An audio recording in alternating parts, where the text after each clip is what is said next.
Hi, everybody. Again, my name is Omer Gotlieb. I'm the Chief Customer Officer of Totango and one of the founders, and happy to be here today with you. One of the questions I'm being asked a lot when I speak with people in the customer success industry is how to organize the customer success team and how to manage the customer success team and compensate them. And actually, that's what I wanted to speak with you today. So it's going to be a short webinar about some of the guidelines that I'm working with my customers and I'm managing my team based on this. Hopefully, you'll find value in this. And again, feel free to ask any question that you have at the end. So let's start the OMG, organize, measure, and generously compensate your customer success team.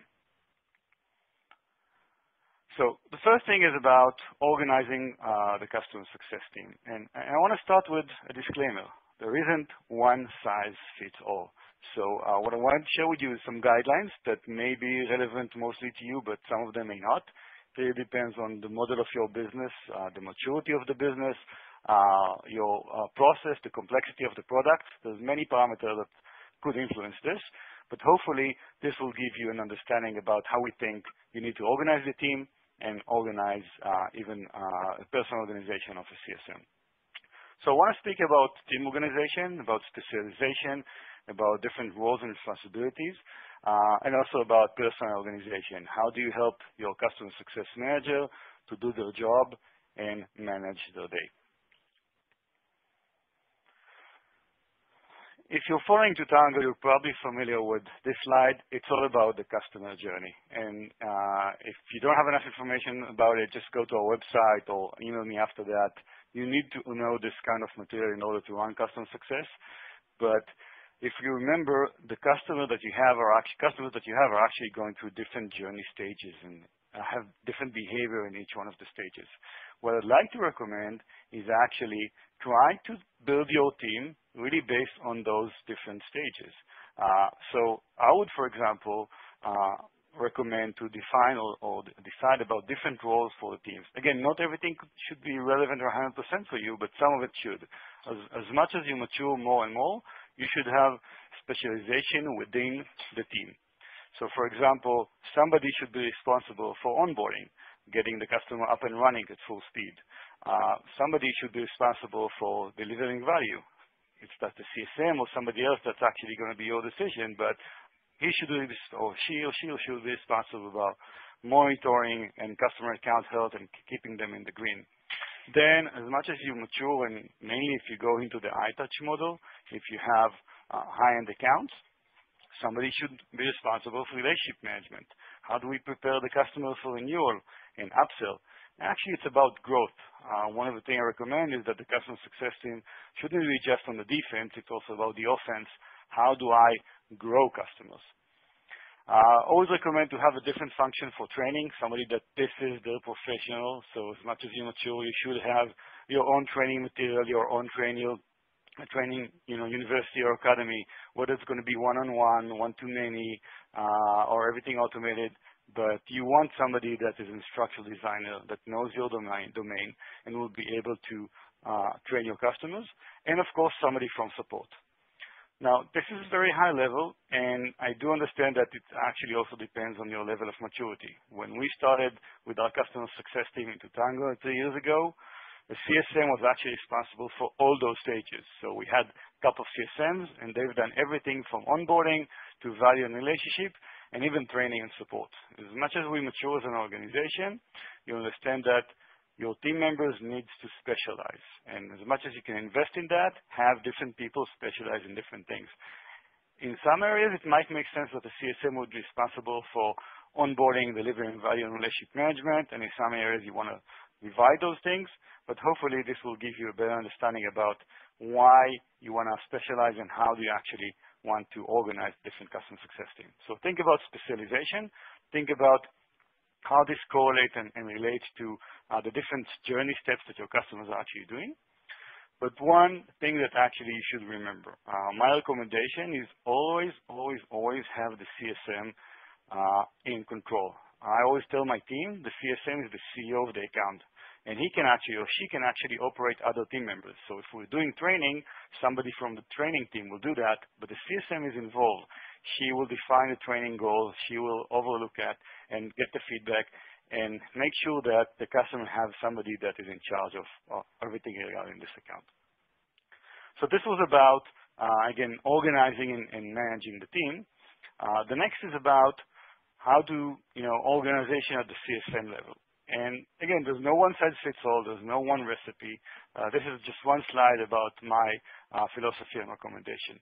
I think you need to make sure that the team is empowered to be effective. And the goal is to make sure that, one, they know what's the prioritization, what is my priority, who are the accounts that need my attention now, and why do they need my attention. So it's about getting a list of accounts that you need to take some action and providing you with all the right information that will enable you to get this. Again, if I'm a CSM that is responsible for saving accounts, I would probably want to get a list of accounts that don't see value or there's a problem with them, and why. If I'm in charge of onboarding, so I want to see how people are actually making progress on the onboarding, who's behind, who sees a lot of value, and why, and then tailor my action item with them. So the way for me as a team member of this customer success team to actually manage my day and organize my day, it's about prioritization, it's about the right data, and of course you need technology to actually help you give the right attention to the right customer at the right time. So again, if you specialize the team, make sure they can prioritize their day, make sure they have the right data to take the right action.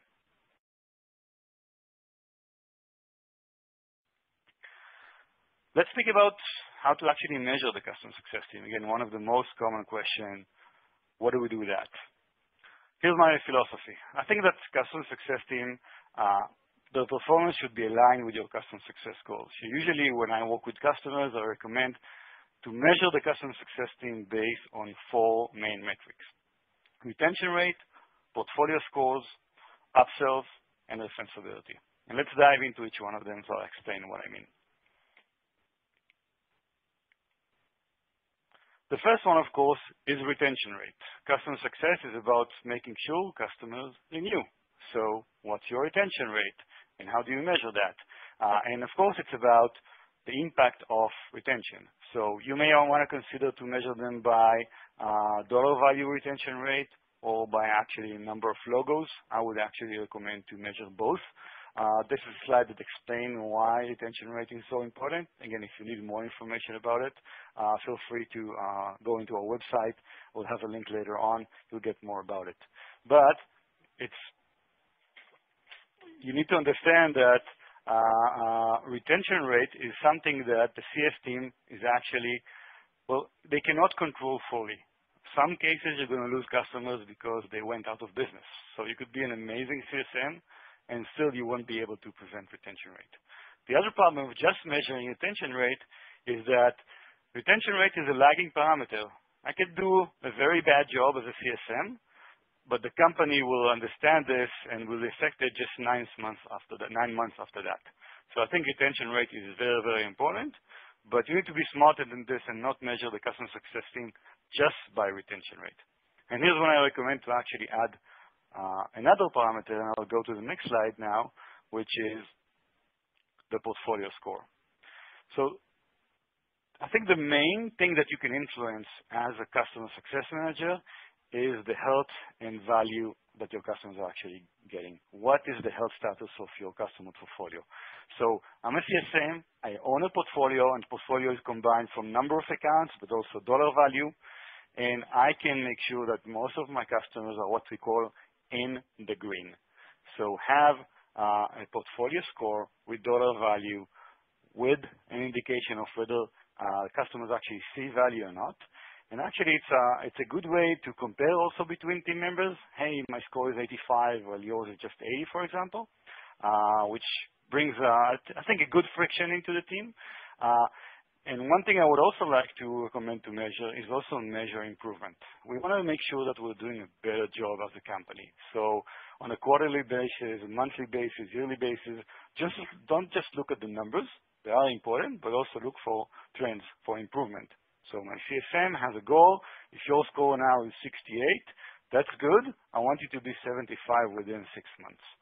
So those are the 2 main parameters retention rate, and portfolio score. And again, I do think that the CSM can influence dramatically the portfolio score. The other two parameters are upsell and referenceability. Let's speak about upsell. So my belief is that the customer success managers should not be responsible for the actual upsell. I would recommend to actually work with the account executive or sales team, but they are responsible to make sure their accounts are actually ready for an upsell. An account is ready for an upsell when they see value, when they're using your product, when they're happy about it, and when you can identify additional use cases or additional people that need your product. And that's exactly the goal of the CSM. How do I provide more and more value to my customers? If they do that, then they actually create opportunities for the sales team or account executive team to actually go and fetch those upsell. And you'll find out that there's a great, I think, relationship that's going on between the account executive and the CSM. The account executive are actually going to the customer success team and asking, can this be an upsell, can this? So both sides are actually aligned to make sure customers see value and then upsell. And the last parameter to measure is referenceability. Do we have a customer base that is referenceable? Do we have a customer base that can give us case studies? Are they happy with us? That's one of the things to actually measure. So again, the four parameters where the first two are the main one, are retention rate, of course, portfolio score, upsell, and referenceability. Let's speak about how to compensate the customer success team. Again, this was about how to measure them, but now it's about how do I want to compensate the customer success team based on this. So again, that's just one recommendation. I don't think there's one thing that will fit everybody, and there's no one truth. But usually when I work with customers and with my team, I recommend to actually make sure that customer success team are compensated first on value and not just on money. Usually it's about 80% base and 20% metrics and 20% bonus. And I do recommend to actually focus on the metrics that can influence the most, which are the retention rate and portfolio score. The next slide actually, again, gives you my recommendation. Feel free to play with it. But usually what I do is take the two main parameters, which is the retention and portfolio score, and actually build that into the bonus percentage of the base salary. So you could say that 10% or 50% of your bonus is retention rate. I would say even 40% bonus is retention rate, 40% is portfolio score, and 20% are the improvements that we spoke about. Again, measure how do we improve. And I would recommend to think about spiffs regarding upsell and referenceability. For example, whenever there's an upsell, again, I wasn't responsible for the upsell, but it's my account. I make sure that this account is actually ready. So I'm getting percentage of the from the upsell, for example, or $500 bonus or whatever the method is. Same for referenceability.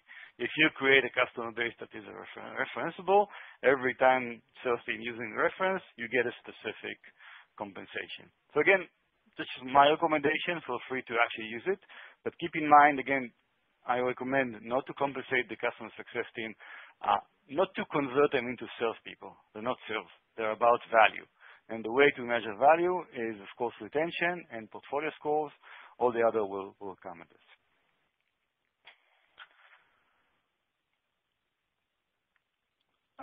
One last thing before we open it for questions is if you are interested to see how do you compare on team compensation, Totango on a yearly basis is running a customer success salary survey. You can actually see the link over here, but if you don't get it, simply go to our website, click on resources, and then report. The last report we've done a couple of months ago, and it actually will enable you to better understand how different companies are compensating their customer success team, different metrics there. Hoping this will provide you more and more answers to your questions.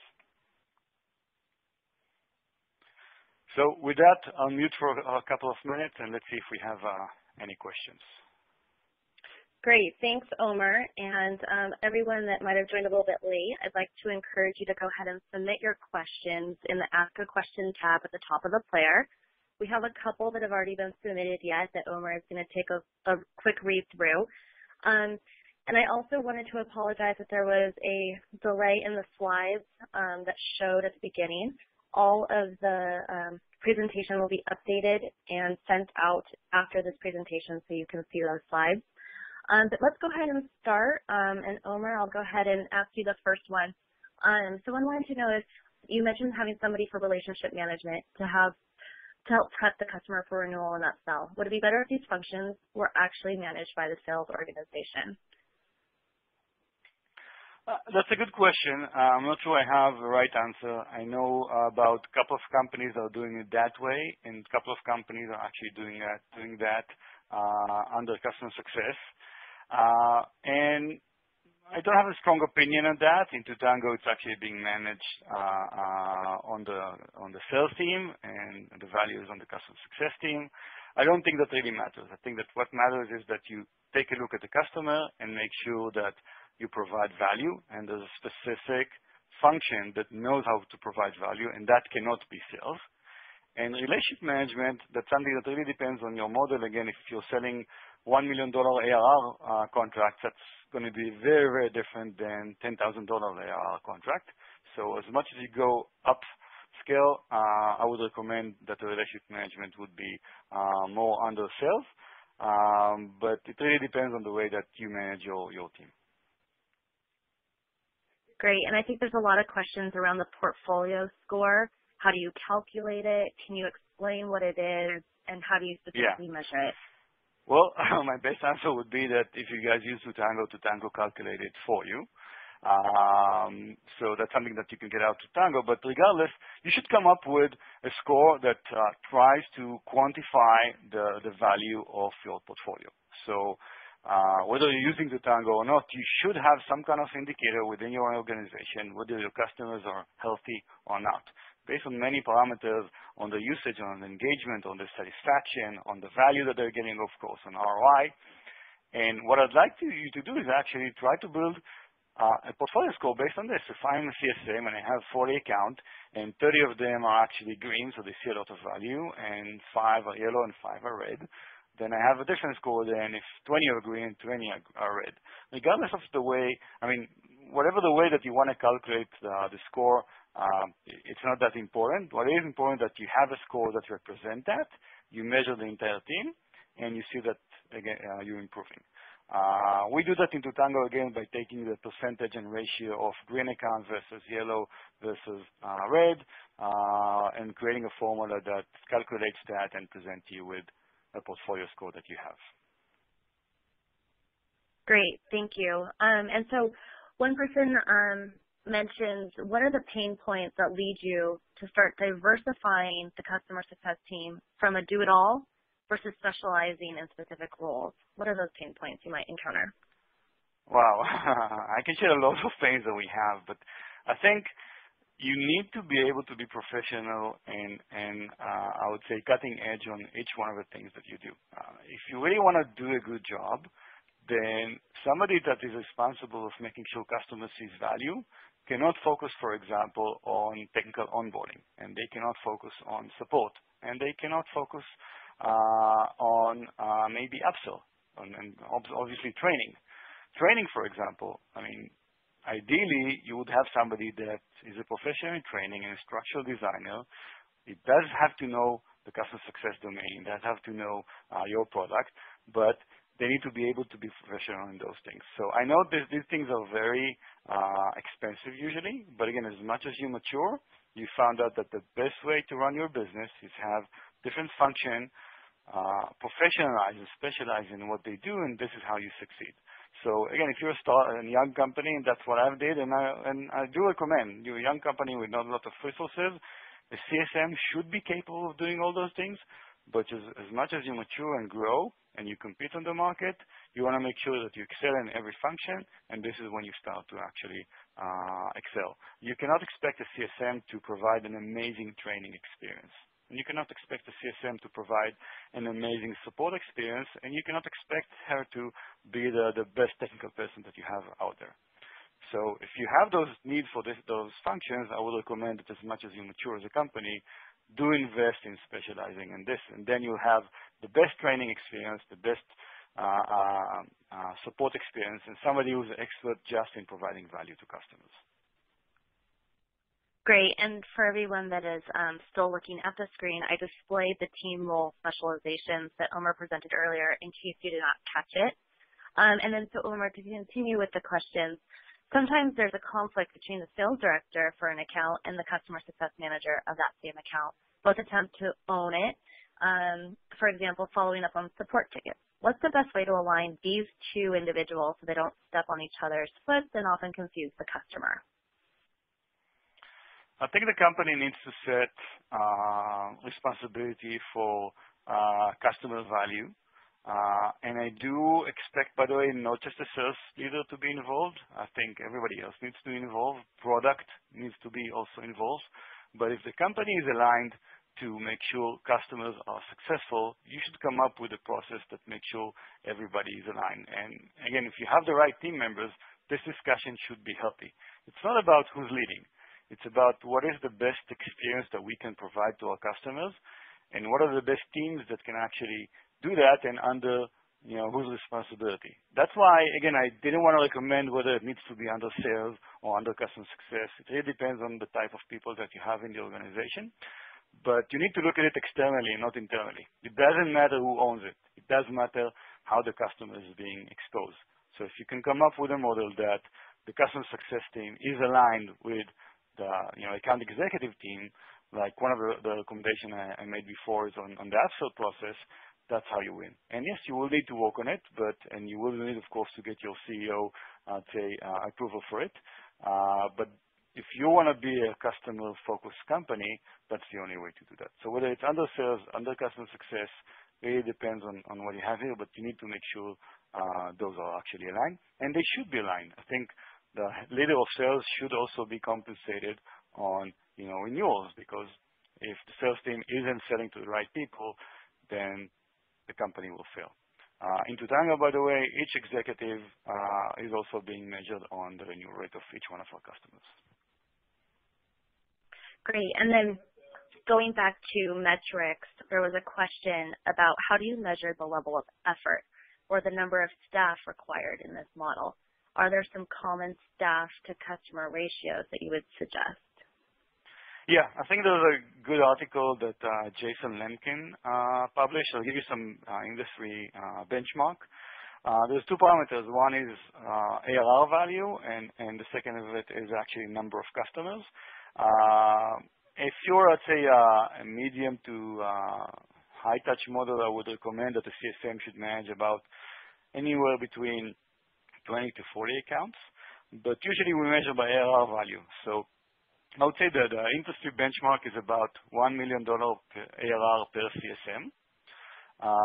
But I would recommend to actually invest more than that, specifically in the beginning. If you want to win on customer success, even decrease the ratio. Make sure that the CSM manage not more than 500K a year. And as much as you mature, you can actually be cost effective and even go to 1 per 2 million. Again, benchmark is 1 per 1 million. Early stages, I know it sounds a little bit, counterwise, but I do think that you need as a company to invest as early as you can in customer success.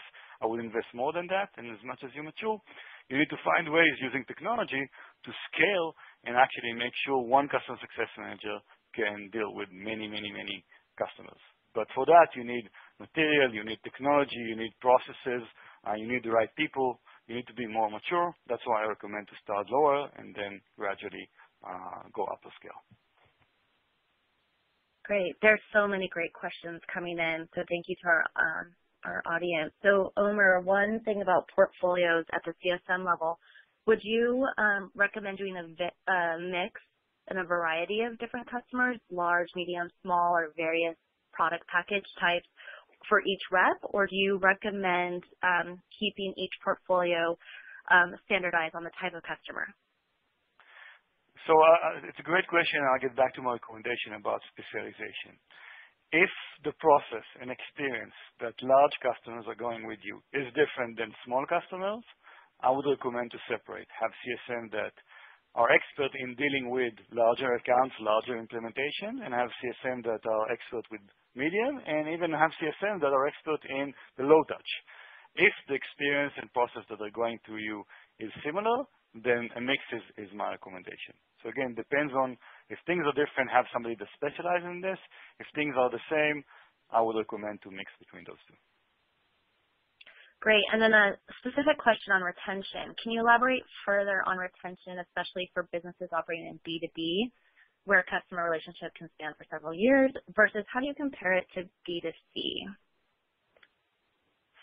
Well, I think we specialize in a B2B environment when retention rate is critical for recurring business. And the ability of a CSM to influence retention is much higher. On a B2C, usually what you measure is retention of segments. It's not a specific consumer, but specific cohort or specific segments of customers. Was I actually able to influence there? Usually, this is where marketing gets inside. But I'm not sure exactly if I did understand or answer this question. Okay, so I encourage maybe some offline dialogue with the person that submitted this question that we can take offline. Sure. But, there's still so many more unanswered questions, and we have only a few minutes left. I think one is, could you discuss a little bit more why CSMs aren't responsible for closing sales? I agree, this person writes, but I'm facing a lot of pushback internally, and so I think it would be great to understand your background, understanding of why, to kind of help give them ammo. Yeah, well, first of all, I come from a generation that I hate being sold to. And I think that a CSM should be a trusted advisor. He should represent the customer, and he should build trust with the customer, and his main goal is providing value. In the reality, and with my experience, once you get to mix dollars in that, and contracts, and business discussions, most of the time, the people that are expert on providing value, they should be, again, domain expert, product expert, and also relationship management. These are not the typical salesperson. They do not know how to handle those discussions. They'll get lost. But more important, it actually breaks the trust. It doesn't enable them to position themselves as the trusted advisor because, are you trying to sell me something? Or why do I need to speak with you about money? So my recommendation, and that's something that I heard from many other companies, is, again, a CSM should be responsible for providing value and not the dollar value. Great. Thank you, Omer, and thank you to all the participants that submitted questions. I know we couldn't answer all of them today, but we will follow up after this webinar and go ahead and have Omer help answer your questions or someone within Totango so that you have that information. Omer, I did bring up the last slide if you'd like to share a little bit about what we have going on March 23rd and 24th before we hop off. Absolutely. So I'm very happy for all those questions. That's exactly why we designed the Customer Success Summit that we have in March 23 and 24. It's an amazing event for any customer success professional that answer exactly those questions. So this is just one example of the things that we'll discuss there. We're going to discuss many, many things that are not related to Totango, but are related to how do I run customer success? How do I measure? How do I onboard customers? What's the structure of my team? How do I compensate that? How do I start a customer success function? And there's going to be an amazing line of speakers. You can actually go to the website, customersuccesssummit.com, click on the agenda, and I think if you're really interested in customer success, you need to be in those things. And there's actually a promotion, and you can use the code OMER25 here. If you register by Monday, you'll get 25% by this code. Again, very, very recommended to anybody that is actually is about customer success. It's not about Totango. It's about customer success best practices. Great, thank you. And so thank you again to Omer and to all of the participants today. This webcast has been recorded. We will go ahead and fix the slides that match with Omer's presentation and go ahead and send that out to you guys by probably tomorrow afternoon. And it will be posted to Totango's resource library as well. Thank you again. Displayed on the screen is both Omer's email and an info@totango.com email address if you'd like to send us any further questions. Thank you again, and again, please rate our webinar and give us some feedback on the Rate This button. Thank you, and have a good day. I'll go ahead and hit end.